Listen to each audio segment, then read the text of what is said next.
On this episode of Resiweek, Sonos has a new privacy policy, a Samsung exec is going to jail, and can Command Space carve a space? All this and more on this episode of Resiweek. The network for the AV industry. What are you listening to? This is AV. This is AVNation. This is AVNation. Support for AVNation is brought to you by Christie Digital and by Peerless AV, the official outdoor display provider of Daytona International Speedway. This is Resiweek episode 82, Not My Tax Dollars. This is Resiweek.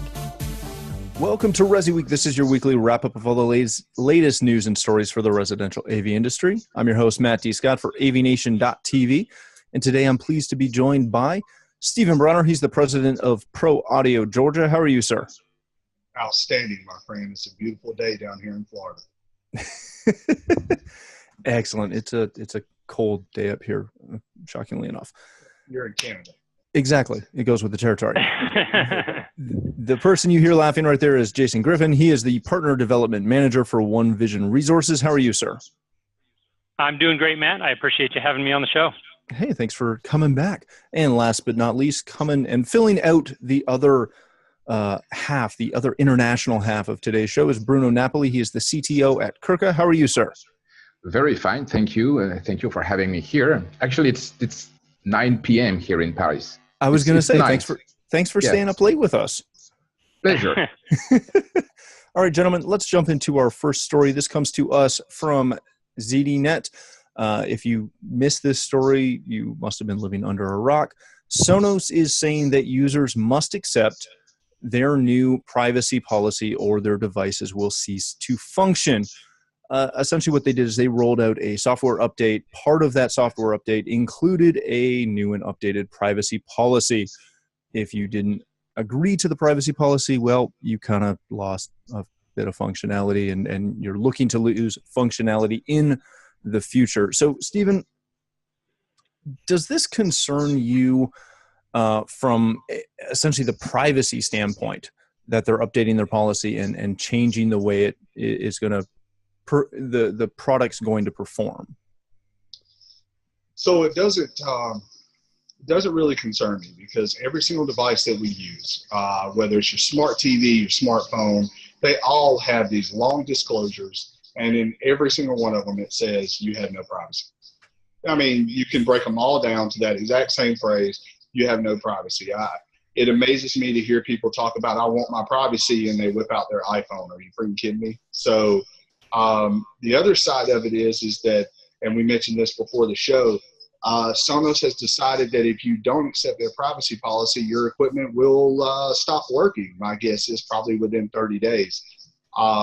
That is nothing new. It's nothing to freak out about. Apple has been doing that for a very long time, but they can get away with it because they're Apple. If you take an iPad, we run into this all the time. If you take an iPad, you mount it in the wall for a touch panel, and your client calls you and they say the iPad is no longer responding. It's no longer on the network. And the first thing I always do is say, okay, take it out of guided access, see if it's got an update. Every time it's got an update, you do the update, poof, the iPad starts working again. Imagine that. So this isn't really anything new to our industry. It's not necessarily that it's big news. The only thing that makes it news is that it's somebody besides Apple doing it. Everybody else is already doing it. You know that Apple's already doing it, and everyone is starting to follow suit.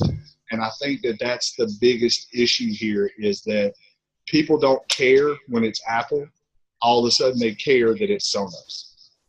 Jason, given that, if we remove the privacy aspect of this and it just becomes a policy issue, and if you don't agree to the new policy, you cannot, in theory, use the device. How is this any different than a EULA or any other disclosure that comes on your smart TV, your laptop, the software you bought from Microsoft?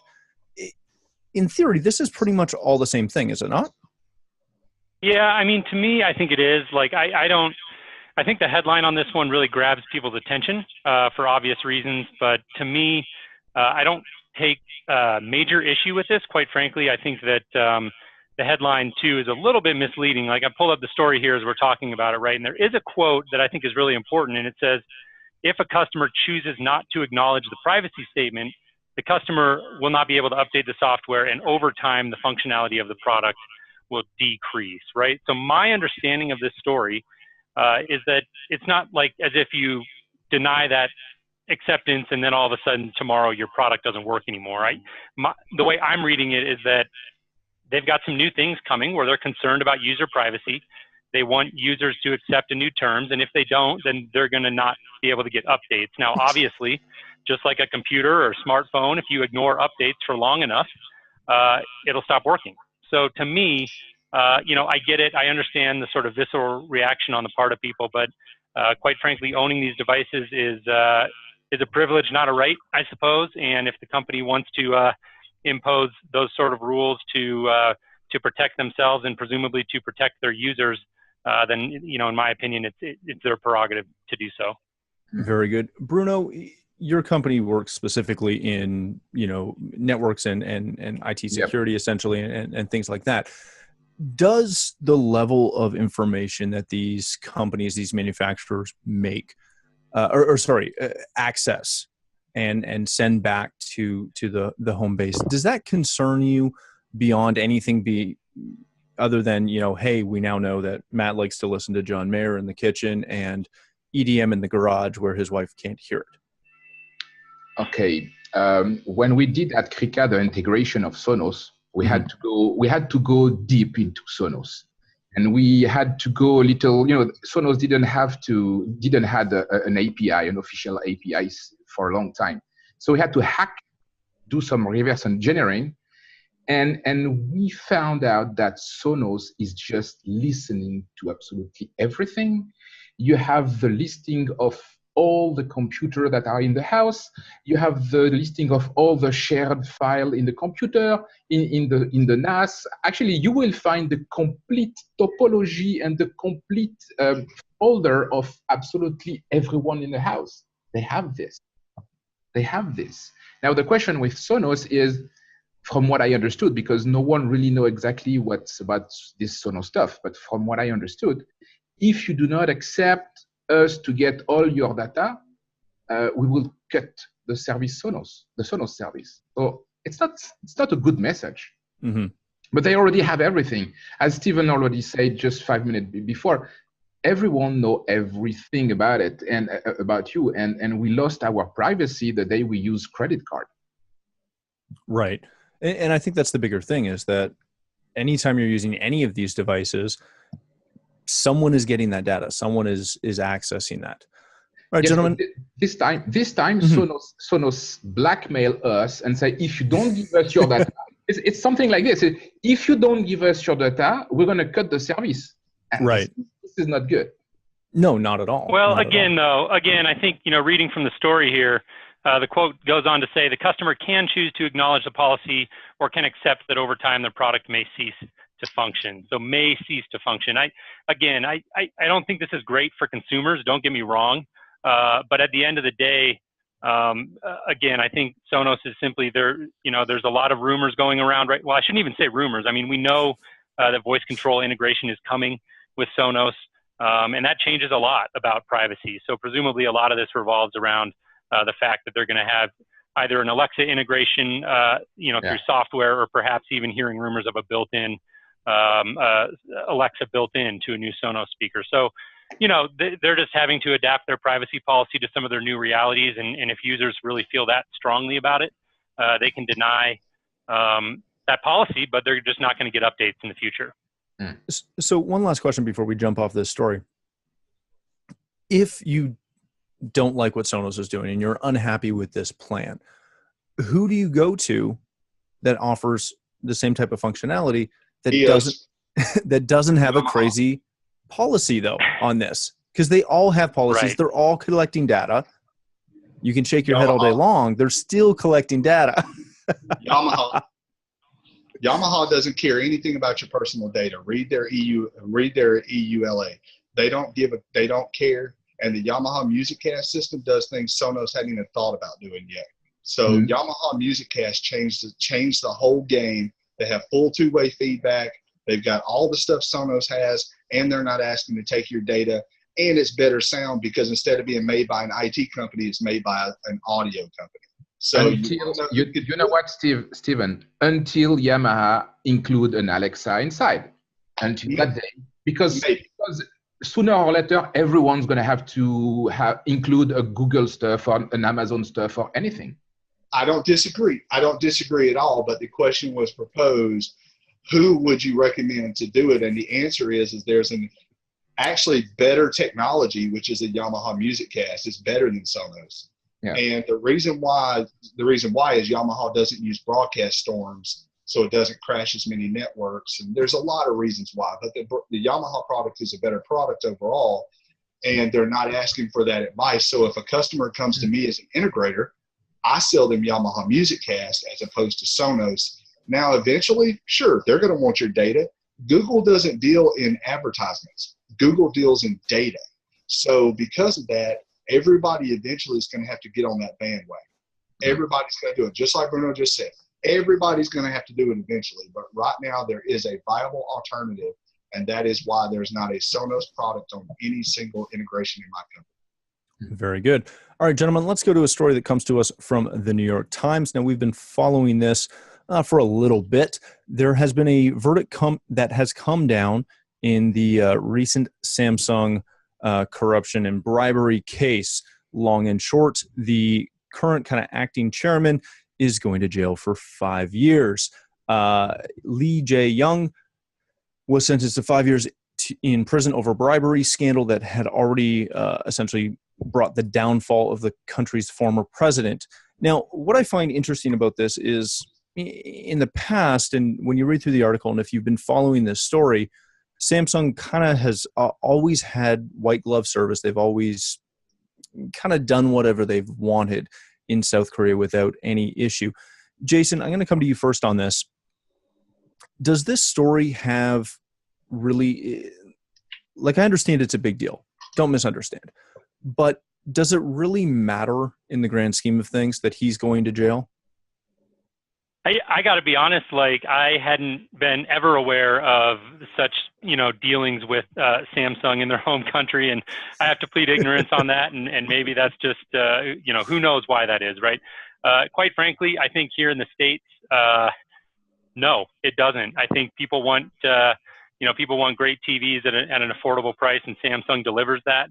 I think that, it clearly goes to show that consumer electronics is very, very big business. I was reading the story and just getting a feel for what some of these inner workings have been that's going on. And Samsung is obviously a massive company. So it'll be interesting to see if this affects the company. I have a feeling that they're big enough to sort of weather this without any real appreciable difference being felt amongst the general consumer.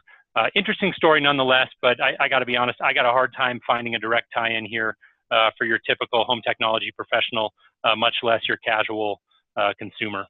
Very good. Bruno, does all this instability and all this news that's honestly bad press, does it affect a dealer's decision to either deal with Samsung? Do they care at all? I think they just don't care. And we're going to talk here about politics from a faraway country that we don't know anything about the culture and this. You know what I mean? It's a very far country with a different culture, different politics stuff. I don't really think it affects people.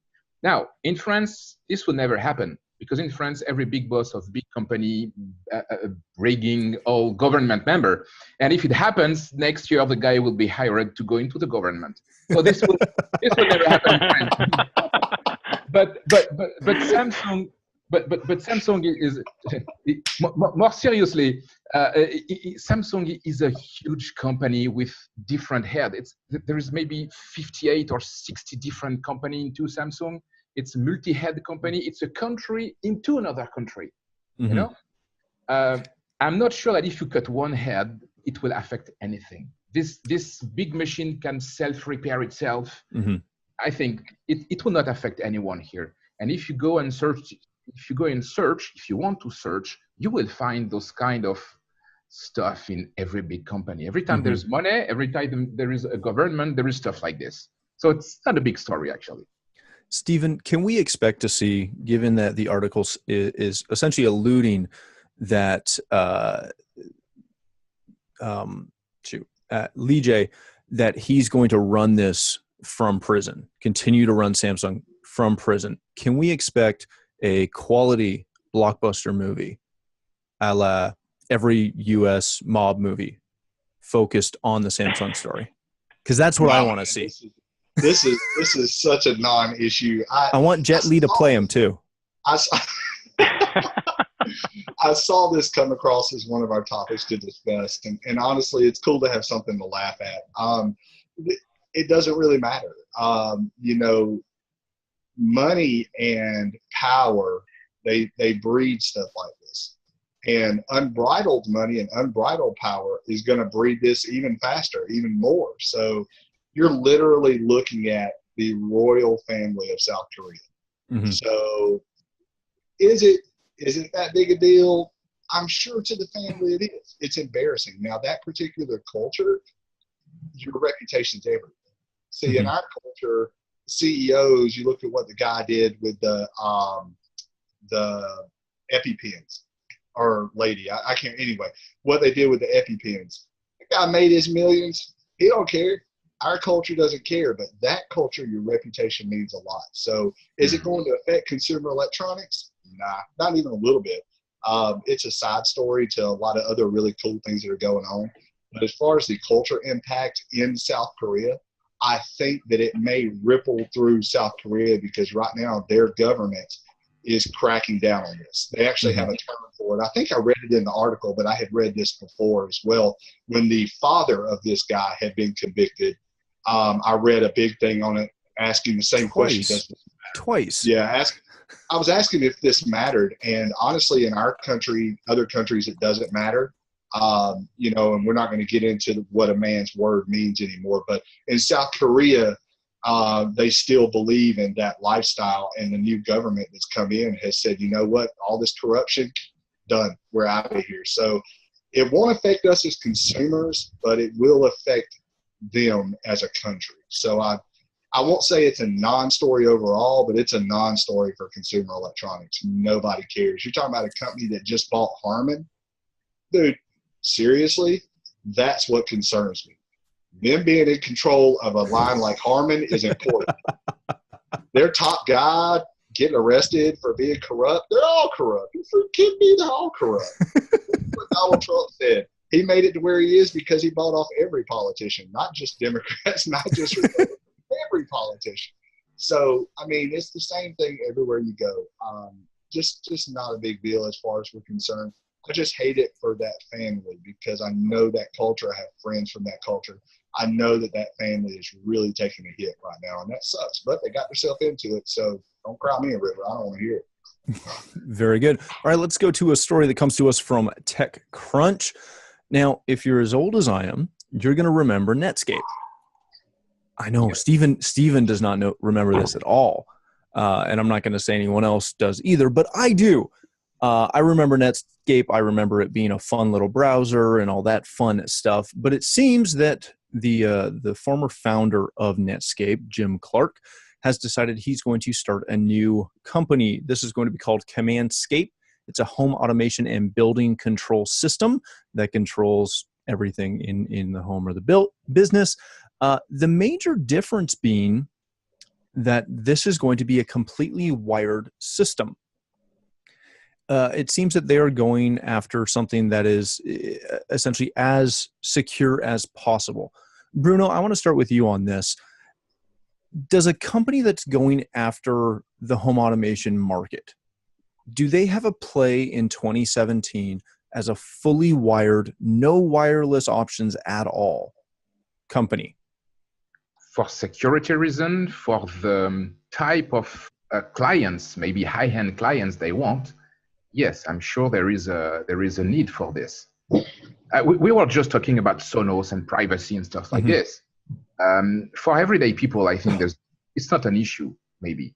But for a certain type of high-end customer, the 1%, I'm sure there is a real need for this. Absolutely. Stephen, can you see this, coming in against all the other players? Can you see this making a dent because it can play off that security option? Or is that still kind of a non-factor when you're going up against most of these other well-respected automation firms that are fairly secure as they are? Okay, so a brand that you and I both have a lot of passion for, Lutron, kind of owns this market right now for building automation. Lutron Quantum is all hardwired, and that is the market this is going after. I kind of really dug into this. I thought it was kind of interesting why another brand to just do what somebody's already doing. And I get what this guy's doing. He's had a lot of great ideas, but it's really no different than what Quantum does. It's all hardwired, no wireless options. And it's whole building automation. So they're not really going after the audio and video. It's more for major subsystems, HVAC, plumbing, and yes, there is plumbing automation for those that don't know. So HVAC, plumbing, lighting control, all these subsystems that are in a commercial space. So this really doesn't affect residential. Now, like Bruno said, I 100% agree. For that top 1%, I'm working in a couple of houses right now that are 17, 18,000 square foot. They could use a system like this. You've got 20 plus HVAC units, over 350 lighting loads. Yeah, a place like that could use this, but this is mostly going after that commercial business. And it's going to be interesting to see what they do that Lutron's not already doing, because on the flip side of that, if I was going into an industry and I was going to compete, I definitely don't think I'd want to go against Lutron. Just my personal opinion. But this guy's got money to throw at it. He's invested $10 million of his own money. I have no problem with that. If it's his money, go for it. As long as it's not my tax dollars, I don't care how he spends it. So, I'm all for this guy doing it. I think it's great. I think it's awesome to have another player in the market. I just don't see it going very far, because he's literally trying to do exactly what Quantum already does. If he can do it for half the cost, that's one thing. He has to do it well. But if he can do it for less, that's one thing. But if he's doing the same thing for the same cost, no big deal. Jason, if he is going up against Lutron, if he's going up against Johnson Controls, if he's going up against Honeywell and all those other large format automation systems, and not the traditional AV automation systems that we think of in the Resi channel, is there enough room for him? Or is this just going to be another company that starts up, gets some clients, and then in a couple of years fades away because they just can't compete against, the likes of Lutron, the likes of Johnson Control, the likes of Honeywell and GE and things like that? Yeah. I think their only hope is if they can prove some sort of really appreciable security difference. And I say that in the commercial market in particular. I think this company's got a really tough road ahead, and here's why. I think, to me, when I look at the product, I think commercial building management solution. That's what this screams to me. Well, you go into that market and you're up against all of those hugely established players that you just rattled off. You come down into the residential market and, for the vast majority of residential, everything is going towards, wireless, consumer grade. Bruno here coined the GAFA debate in the industry, and people are probably familiar with that whole conversation of what's going on with Apple and Google, Amazon, Facebook, all coming into the space. And so, cheaper, wireless, retrofittable solutions, that's where residential seems to be headed right now, except perhaps at the very high end. And then commercial, I admittedly don't know a lot about, playing in that sandbox. It's not an area that I've ever spent any time in, but I do know that there are a ton of very established players, and they're, this solution Commandscape is really gonna hinge on if they can get other trades to adopt that platform and really play nice together. So I think personally they've got a very tall road, a tall hill to climb. On the bright side, what they do have going for them is obviously, very deep pockets and very experienced entrepreneurs, highly successful businessmen. And so who knows? I wouldn't, I'm not a betting man. I wouldn't place any money against them, but I just don't see it in the residential channel. I think commercial is going to be a better focus for them, in my opinion. Hey, Yeah, go ahead, sorry, Bruno. Jason, you know what? They are just joined by James Clark. Mm-hmm. And this guy is coming from Cedia. So the question is, are they going to stay into the are they going to go into the residential or not? Because why hiring someone like Jim Clark into this company? You know what I mean? We have some clue maybe. No, I think they have their eyes on it. Mm-hmm. Well, But again, I think it's they have that their top eyes on tier. it. I just question if, and I, when I look at the videos and I read the stories and I put myself, back in the shoes of being an integrator and what it takes to adopt a new control platform in your company, it's a big, big deal, right? And so, for somebody who's been doing Crestron or Lutron or whatever, any combination of that for decades, there's going to have to be a really, really significant difference for them to make that switch. And right now, I just don't see it. Gentlemen, just look at the video. The video they had was just residential. It was a very nice high-end house. It's residential. Mm-hmm. It was nice, but it was like a floor plan control interface. Like it was, what I'm saying is I didn't see anything in that video that you couldn't already do with Crestron. Yeah, it'll be very interesting to watch what they do. All right, gentlemen, let's wrap it up. But before we do, Jason, I know you've got something cooking, something coming. Can you give us a quick little snippet of what you're working on right now? Yeah, I appreciate the opportunity. We are going to be launching this week. Hopefully by the time this show goes live, we'll have it out there. It's called the Insider's Guide to Remote Systems Management, and this is a very comprehensive look at the RSM space. So we've done this with full participation from companies like IHG, Domots, Backpack, and Oversea, and we've really gone out there and done the first ever really exhaustive analysis of this space. We see at OneVision, we're talking to integrators all over the country all the time, and we see a lot of confusion and sort of paralysis around these RSM platforms and trying to select which one is the best for your business, or even if perhaps you've already selected one and you're just not quite sure what the best way is to implement that. We went out and tackled this problem with a free ebook, very, very comprehensive. You can find it at onevisionresources.com/RSM. And we're super proud of how the ebook came out. It's a beautiful resource.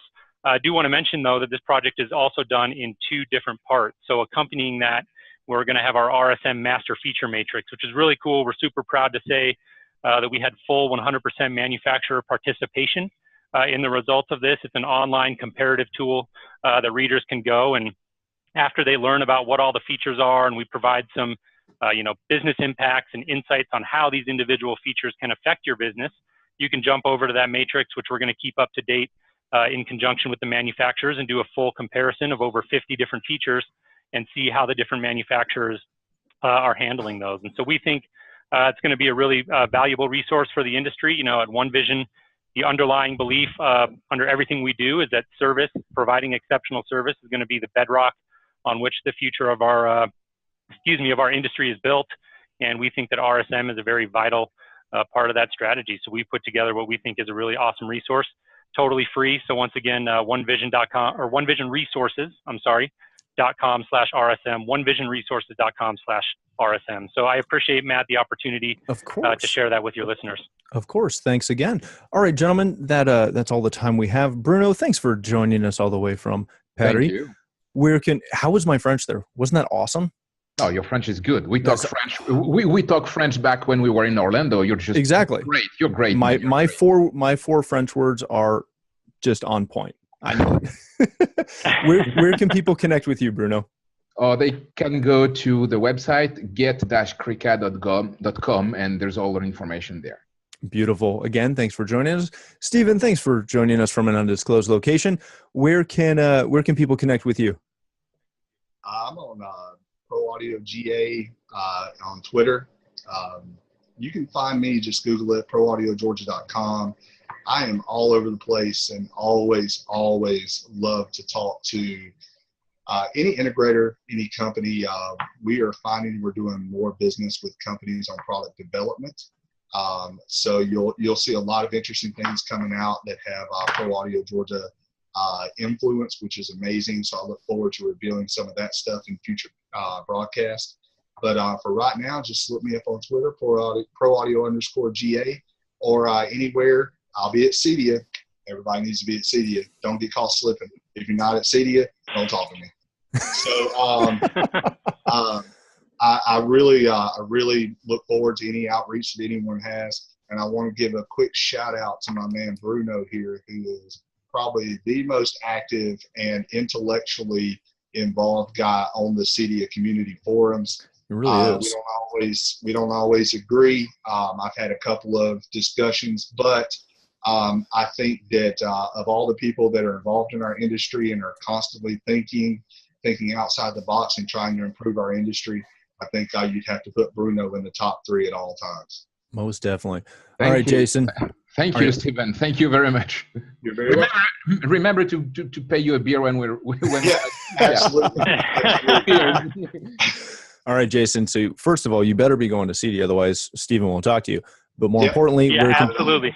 Where can people connect with you? Yeah, I will be there. So LinkedIn is great. Just search me on LinkedIn. I'm fairly active there. And then, as we've mentioned on my appearances before, we do a podcast of our own at Home Tech Podcast on Twitter. Do my best to keep up with that one as well. So at Home Tech Podcast is another great way to reach me. So Matt, thank you so much for having me on. I really appreciate the opportunity. Thanks for joining us again. For myself, you can find me at Matt D. Scott on Twitter and every other social platform.